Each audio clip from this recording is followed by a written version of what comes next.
दोस्तों वैसे तो भारत यूएनएससी का परमानेंट सदस्य नहीं है, लेकिन इस बार बहुत ज्यादा चांसेस दिखाई दे रहे हैं कि भारत को यूएनएससी की परमानेंट सदस्यता मिल जाए। इसके पीछे का सबसे बड़ा कारण ये है कि केवल चाइना को छोड़ दिया जाए तो बाकी के जितने भी यूएनएससी के परमानेंट सदस्य हैं जिनके पास वीटो पावर उपलब्ध है, वो सारे के सारे भारत को ये सारी पावर देने के लिए तैयार खड़े हैं। और साथ ही भारत को विश्व समर्थन भी हासिल है। भारत ने दुनिया भर के लिए जब बड़े बड़े क्राइसिस आए उस समय इतना कुछ किया है कि भारत के लिए हर कोई राजी है। और साथ ही सबसे बड़ा जो प्लस पॉइंट भारत को मिलने जा रहा है वो है आबादी बढ़ी, उससे हम लोग परेशान तो हुए जरूर, लेकिन इसकी वजह से भारत सबसे ज्यादा आबादी वाला दुनिया का देश बन जाएगा। और ऐसी परिस्थिति में भारत को नजरअंदाज किया जाना, वो भी बार बार, अब संभव नहीं होगा और भारत को परमानेंट सदस्यता हर हाल में मिलेगी। लेकिन इसका मतलब ये भी नहीं है कि अभी परमानेंट सदस्यता नहीं है तो भारत यूएनएससी में कोई महत्व नहीं रखता। जी हाँ, रखता है, बहुत रखता है। और भारत किसी परमानेंट सदस्य की अच्छे से सामूहिक कुटाई भी कर सकता है और ऐसा ही कुछ किया है इस बार भारत ने। मैं आपको सारा कुछ बताने वाला हूँ कि किस तरह से भारत ने चाइना को घेर कर पूरी दुनिया के सामने एक्सपोज कर दिया है। आप बस वीडियो को एकदम एंड तक देखते हुए नीचे कमेंट बॉक्स में जय हिंद लिखकर चैनल को सब्सक्राइब जरूर कर लीजिएगा।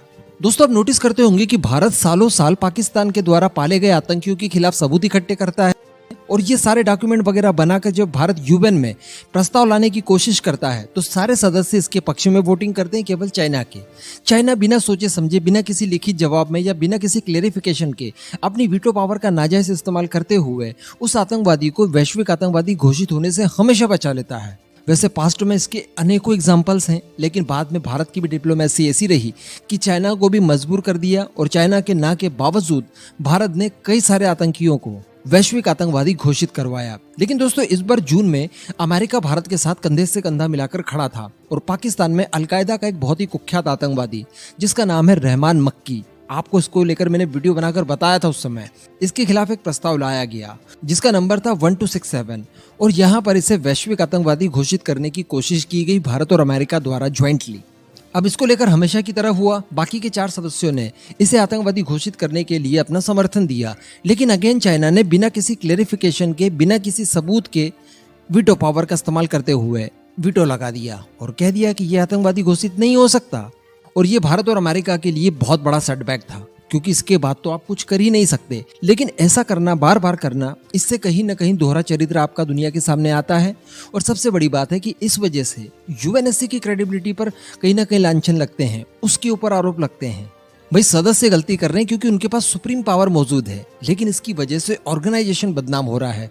कहने का मतलब दुनिया भर के देश यही मानते हैं कि बस यूएनएससी की परमानेंट सदस्यता ले लो, उसके बाद अपने मन मुताबिक जो भी इनलीगल काम है सारे कुछ कर लो, आपके खिलाफ कभी कोई कुछ कर ही नहीं पाएगा। अब इसको लेकर भारत ने फटकार लगाई है चाइना को। सुनिए, दरअसल यूएनएससी में भारत की परमानेंट रिप्रेजेंटेटिव रुचिका कंबोज जी ने कहा कि आतंकियों को सूचीबद्ध करने के अनुरोध को बिना किसी स्पष्टीकरण के लंबित करना या बाधित करने की प्रवृत्ति रखना, इन सबको खत्म करना पड़ेगा यूएनएससी से। आगे उन्होंने ये कहा कि प्रतिबंध समिति के प्रभाव कार्य इसके लिए ज्यादा जरूरी हो जाते हैं। अधिक पारदर्शिता और जवाबदेही इन सब में होनी चाहिए। साथ ही आपको सारे फैसले निष्पक्ष होकर लेने चाहिए। यानी चाइना निष्पक्ष यहाँ पर नहीं होता क्योंकि वो पाकिस्तान को अपना समर्थन देता है और भारत के अगेंस्ट है।